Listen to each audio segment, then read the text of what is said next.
Donc dans cet exemple, on va avoir une légère différence, c'est que là, à la première étape, notre arbre de probabilité va contenir trois branches.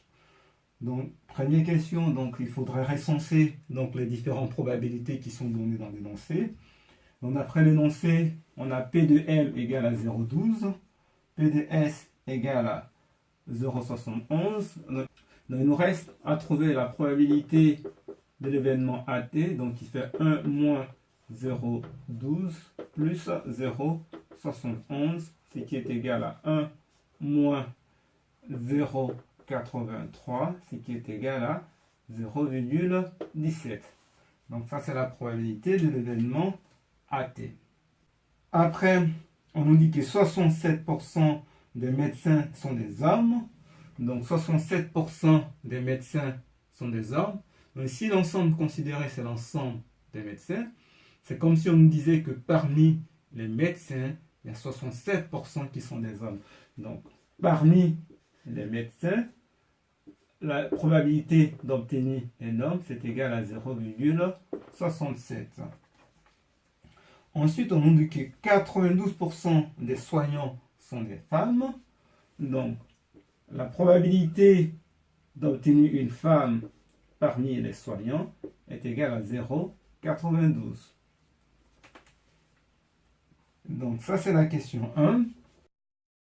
Nous allons construire maintenant l'arbre de probabilité. Donc, si nous prenons une personne dans cet hôpital, soit elle est médecin, avec une probabilité de 0,12, soit elle est soignant non médecin avec une probabilité de 0,71, donc soit elle est athée avec une probabilité de 0,17. Donc, parmi les médecins, on a des hommes et des femmes. Donc, la probabilité d'obtenir un homme parmi les médecins est de 0,67, ce qui implique que la probabilité d'obtenir une femme est de 0,33, donc 1 moins 0,67. Si on prend donc les soignants non médecins, on a une probabilité de femme qui est égale à 0,92. Et donc le reste, c'est des hommes, 0,08. Et ça pour le moment, donc ça ce sont les premières informations. La dernière information qu'on nous donne, c'est que 80% du personnel est féminin. Et si vous regardez bien, ça c'est P de F qui est égal à 0,80, donc 0,8. Vous voyez bien que ici, cette valeur, on ne peut pas la placer sur l'arbre de probabilité. Simplement parce que nous avons commencé à construire notre arbre en considérant les médecins, soignants et les athées. Et donc du coup, comme on n'a pas considéré d'abord les hommes et les femmes, il est impossible de placer donc cette probabilité-là sur notre arbre de probabilité. Nous la notons quand même, qu'elle va nous aider à effectuer les calculs. Donc, on nous demande de calculer la probabilité que la personne interrogée soit une femme athée. Donc, il faut bien traduire ça. Donc là, c'est la probabilité que la personne soit une femme et athée. Donc, pour calculer la probabilité de F inter athée, il nous faut sortir toutes les formules qui contiennent F inter athée. Donc, nous avons soit c'est P de F fois P de AT sachant F, soit c'est P de AT fois P de F sachant AT. On va voir si on a assez d'informations. P de F on connaît, P de AT sachant F, ça on ne le connaît pas. P de AT on connaît, c'est 0,17.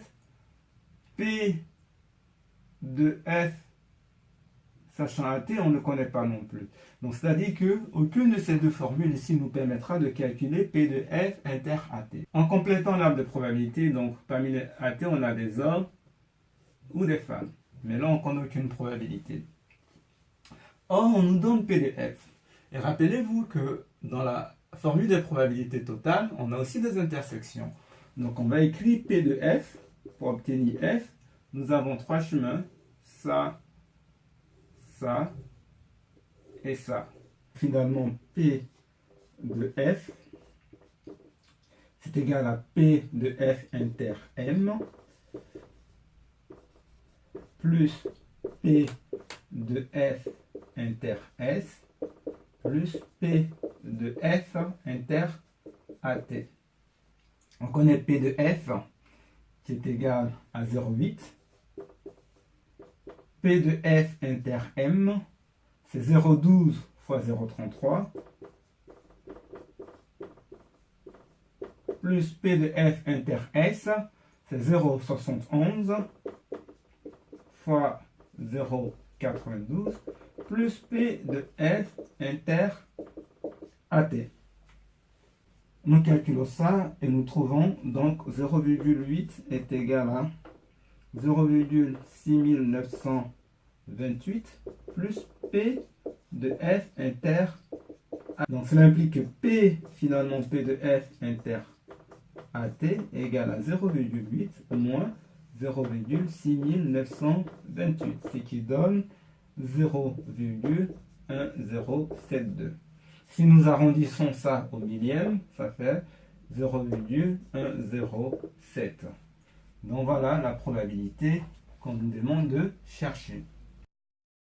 Pour la dernière question, on nous demande de calculer la probabilité que la personne interrogée soit une femme, sachant que la personne interrogée a été. Donc P de F, sachant AT. Nous appliquons la formule, ça fait P de F inter AT sur P de AT.